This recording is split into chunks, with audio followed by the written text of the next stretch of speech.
বারাসাতে প্রধানমন্ত্রীর সভাকে কেন্দ্র করে খুঁটি পূজা শুরু হলো আজ বারাসাতের কাছারি ময়দানে। 8ই মার্চ বিশ্ব নারী দিবস উপলক্ষে নারী শক্তির বন্দনা করতেই প্রধানমন্ত্রীর এই সভা। সেখানে সন্দেশখালীর নির্যাতিতদের নিয়ে আসার পরিকল্পনা রয়েছে ভারতীয় জনতা পার্টির, কিন্তু তাদের এই নিয়ে আসার কাজ বাধাপ্রাপ্ত হতে পারে বলে দলের আশঙ্কা।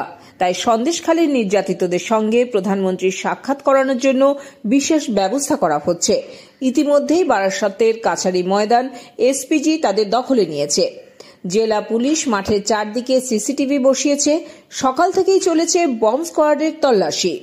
আমাদের এখানে যে 6 তারিখের প্রোগ্রামের যে আমরা শুভ উদ্বোধন করছি, আমাদের যে মাঠের মধ্যে খুঁটি পুজো হবে, এই পুজোটা এই জন্যই এটা শুভ সূচনা হচ্ছে, যাতে 6 তারিখের অনুষ্ঠান খুব সাফল্যমণ্ডিত হয়, খুব ভালো সাকসেসফুল আমরা করতে পারি। এর জন্যই একটা ভগবানের কাছে একটা প্রার্থনা। জানেন, এখানে আমরা গোটা পশ্চিমবঙ্গের সমস্ত জায়গা থেকে, সমস্ত জেলা থেকে আমরা সব মহিলাদেরকে নিয়ে আসছি। এটা বিশেষ করে এটা মহিলাদের পার্টিসিপেশন, মহিলাদেরকে জুড়েই প্রোগ্রামটা হচ্ছে। পুরুষরা অনেক পেছনে থাকছে এবং যেহেতু 8 তারিখ আন্তর্জাতিক নারী দিবস, তার জন্য সেটাকে উদ্দেশ্য করে প্রধানমন্ত্রী সারা দেশে মাত্র কয়েকটা সভা করছেন, তার জন্য মধ্যে বারাসাত একটা। আমরা অনেক সৌভাগ্যবান, উনি এখানে এই অনুষ্ঠানটা করবেন। শক্তির ভূমিতে শক্তির বন্দনা করতেই মাননীয় প্রধানমন্ত্রী আসবেন 6 তারিখে। 8 তারিখে আমাদের নারী দিবস ঠিকই, কিন্তু উনি আসবেন 6 তারিখে।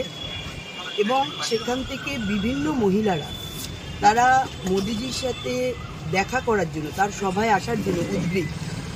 কারণ তিনি মহিলাদের জন্য যা যা করেছেন, বিশেষত আরক্ষণ দেওয়া, বিভিন্ন ক্ষেত্রে মহিলাদের বিভিন্ন প্রকল্পের সাথে তাদের যুক্ত করা, তাদের জন্য ভাবা, গর্ভবতী মহিলা থেকে শুরু করে সমস্ত ক্ষেত্রে মহিলাদের কথা তিনি যেভাবে চিন্তা করেছেন এবং তিনি যেভাবে নারীদের এগিয়ে দিয়েছেন, বারবার প্রয়াস করেছেন, এবং আজকে যে জায়গায় নারীরা এসছে এবং সম্মান পাচ্ছে সমাজ থেকে এবং বিভিন্ন জায়গা থেকে, সেই ভূমিকা ঠিক রাজা রামমোহন রায় যেরকম অগ্রণী ভূমিকা পালন করেছিলেন, সমাজ সংস্কার করেছিলেন, ঠিক মাননীয় প্রধানমন্ত্রী নরেন্দ্র মোদীজি আজকে সেই ভূমিকা তিনি পালন করছেন।